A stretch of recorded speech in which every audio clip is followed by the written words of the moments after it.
Hello mga guys, balik na naman tayo sa aking YouTube channel. Mag-ayos tayo ngayon ng laptop. Ang problema daw nito ay nag-error ang kanyang hard drive. So i-on natin para makita. Puro sulat daw ang lumalabas, sabi yung may-ari. So ayan nga mga guys, makita nyo.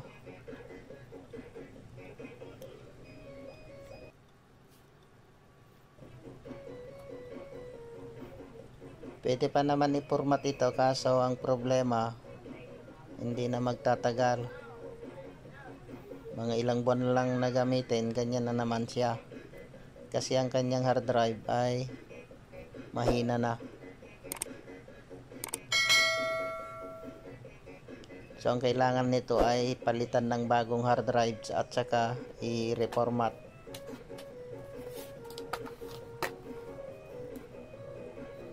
So ang unang gagawin natin dito ay tatanggalin natin ang kanyang battery at saka mga screw para ma-open natin.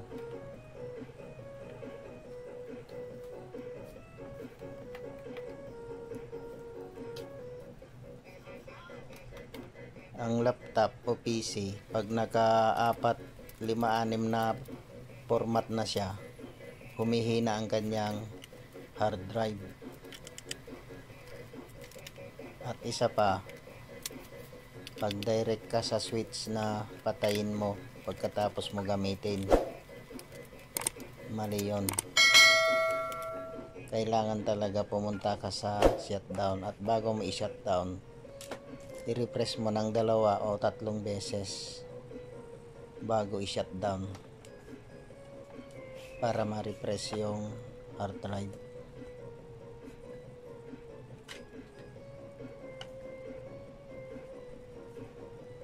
Ang unang tanggalin ay keyboard.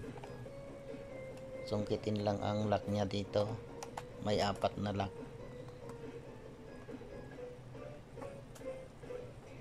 Ayun, tanggal na.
So tanggal na ang cover mga guys. Tanggalin na natin ang kanyang hard drive. Ito na siya. Tanggalin natin. Ito ay 500 GB Toshiba.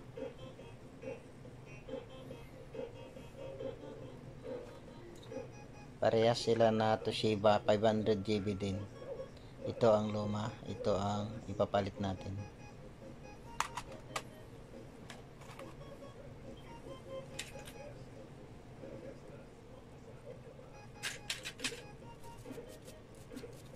pagkatapos i-install itong bagong hard drive nya, i-reformat din natin ito.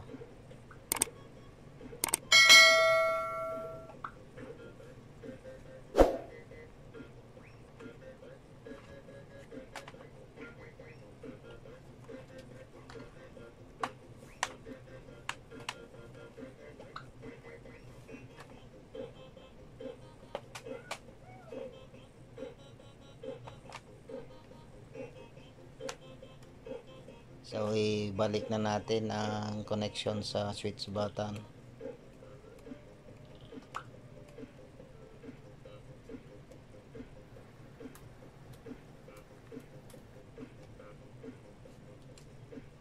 At ibalik din ang connection sa touchpad mouse.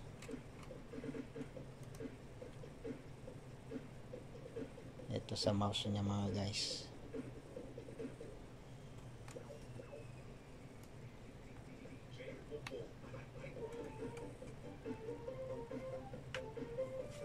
Katapos ito ang kanyang keyboard. Madali lang magbalik, ang matagal lang yung pagbaklas. So ito ay patapos na mga guys, na install na natin ang kanyang hard drive. So ang susunod, i-install natin ang kanyang Windows. So doon na lang tayo magkita-kita ulit. Salamat sa lahat ng sumusuporta sa aking YouTube channel.